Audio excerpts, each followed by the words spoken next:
បាទជំរាបសួរបងប្អូនទាំងអស់ជាទីគោរពថ្ងៃនេះយើងជួបគ្នាសារជាថ្មីម្ដងទៀតហើយខ្ញុំនឹងពំនាំបងប្អូនមកសិក្សាអំពីរបៀបបង្កើតនៅសំណុំឃ្លាអង់គ្លេសថា how to use the structure តើយើងត្រូវបង្កើតសំណុំឃ្លាដោយបែបណាការបង្កើតសំណុំឃ្លាគឺបង្កើតឲ្យទៅជា sentence ដែលមាន subject មាន verb មាន object ពាក្យគ្រូគឺថាការរៀនសិក្សាអំពីសំណុំឃ្លាបើយើងចេះសំណុំឃ្លាអត់ចេះវិជ្ជាករចាត់ទុកថាចេះវិជ្ជាករតែបើសិនជាយើងចេះវិជ្ជាករអត់ចេះសំណុំឃ្លាចាត់ទុកថាអត់ចេះវិជ្ជាករអញ្ចឹងកុំឲ្យខាត់ពេលយូរបងប្អូនមកមើលក្តារអ្នកគ្នានេះសំណុំឃ្លា to accuse somebody of doing something អញ្ចឹងបកថាចោទប្រកាន់នរណាម្នាក់ពីបទអ្វីមួយអញ្ចឹង doing something នៅកន្លែង doing something ក្រោយ preposition នេះអញ្ចឹងយើងត្រូវដាក់ ing ទៅលើពាក្យនឹងជានិច្ចបាទអញ្ចឹង somebody យើងអាចដាក់ឈ្មោះមនុស្សណាម្នាក់បាទចោទប្រកាន់នរណាគេពីបទអីគេធ្វើអីគេអញ្ចឹងបកជាថ្មីម្ដងទៀតថា to accuse somebody of doing something ចោទប្រកាន់នរណាម្នាក់ពីបទអ្វីមួយអញ្ចឹងបងប្អូនមកមើលឧទាហរណ៍នេះបាទនេះជាឧទាហរណ៍ Trump accuse Zelensky of harming peace talk អញ្ចឹងកន្លែងនេះបងប្អូនឃើញនេះកន្លែង harming អញ្ចឹង ham នេះជាកិរិយាសព្ទអញ្ចឹងរាល់កិរិយាសព្ទទាំងអស់มันអាចឈរពីក្រោយពី position បានទេអញ្ចឹងត្រូវតែបំលែងវាឲ្យទៅជា noun ជានិច្ចអញ្ចឹងបើបំលែងជា noun បានវាមានសិទ្ធឈរពីក្រោយពី position បានអញ្ចឹងវិជ្ជាករគេថាមានតែនាមមួយប៉ុណ្ណោះដែលអាចឈរនៅពីក្រោយ preposition បានអញ្ចឹងនេះជា noun មួយហើយបងប្អូន ham ទៅជា hamming នេះដោយសារ doing something អញ្ចឹងដាក់ ing ទៅលើវាជានិច្ច something មួយណានេះ something peace talk បាទអញ្ចឹងមើលtalk នេះថ្នាក់ពាក្យវាជា noun បាទ peace នេះអីគេ peace នេះជា noun អញ្ចឹងបូកទៅគ្នា noun បំពេញនៅ noun គ្នាវាគឺឲ្យឈ្មោះថា noun in opposition អញ្ចឹង noun phrase ជា opposition ហើយ hamming នេះវាជា noun ដូចគ្នាបាទជា noun អញ្ចឹងបំពេញន័យឲ្យតគ្នាទៅវាឲ្យឈ្មោះថា noun phrase ដូចគ្នាof បាទហើយ of នេះគឺ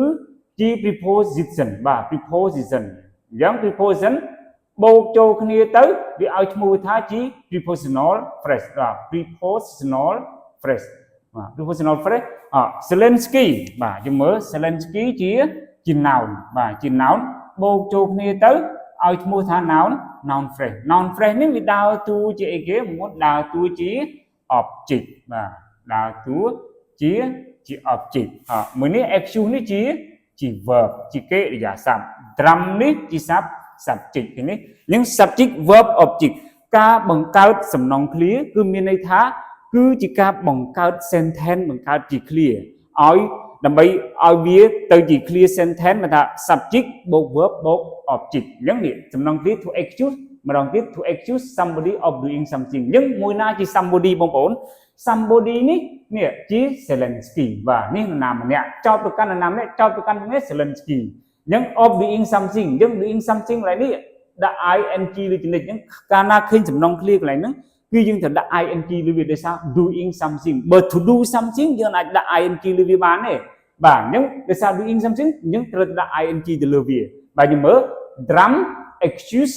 ហើយដាក់ s កន្លែងនេះបងប្អូនដោយសារតែកិរិយាសព្ទប្រើជាមួយបរិសទី3ឯកវចនៈលោក Trump គឺជាបរិសទី3ឯកវចនៈដែលយើងនិយាយអំពីគាត់ដែលគាត់មិនដឹងខ្លួនអញ្ចឹងគាត់ជាបរិសទី3រាល់កិច្ចសព្ទទាំងអស់ឈរពីក្រោយបាទជាមួយនឹងបរិសទី3ឯកវចនៈត្រូវតែដាក់ s លើវាជានិច្ចអញ្ចឹង drum accuse Zelensky of doing some of harming peace talks អញ្ចឹង Trump ចោទប្រកាន់លោក Zelensky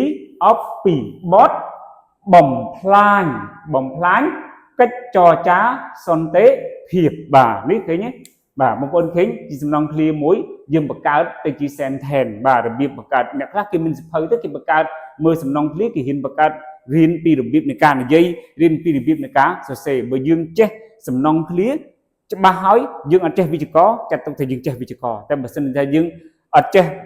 សំណុំឃ្លាទេយើងចេះវិជ្ជាករគេចាត់ទុកថាអត់ចេះវិជ្ជាករតែបើសិនយើងចេះសំណុំឃ្លាចាត់ទុកថាយើងដូចចេះវិជ្ជាករអញ្ចឹងបាទនេះបងប្អូនអាចមើលជាភាសាជាថ្មីម្ដងទៀតទៅពាក់ព័ន្ធនឹងការបង្កើតសំណុំឃ្លាទៅជា sentence នីមួយៗដោយដែលខ្ញុំបាននិយាយខាងដើមអញ្ចឹងបាទសូមអរគុណច្រើនហើយមួយទៀតបើសិនជាបងប្អូនចាប់អារម្មណ៍បាទរៀនពីរបៀបនៃការបកប្រែកាសែតបាទបកប្រែ clear រៀន speaking បងប្អូនអាចមករៀនជាមួយនឹងខ្ញុំបាទផ្ទាល់នៅសាលា Eastern អន្តរជាតិព្រោះខ្ញុំបង្រៀនសប្តាហ៍ទូទៅគឺសំណុំ clear ផងបាទបញ្ចូលជា speaking ផងបកប្រែ clear ផង ញែកប្រយោគញែកឃ្លាអំពីរបៀបនៃការបកប្រែផងបើសិនបងប្អូនចាប់អារម្មណ៍អាចមកសិក្សាជាមួយខ្ញុំផ្ទាល់នៅសាលា Eastern អន្តរជាតិជាមួយខ្ញុំបាទ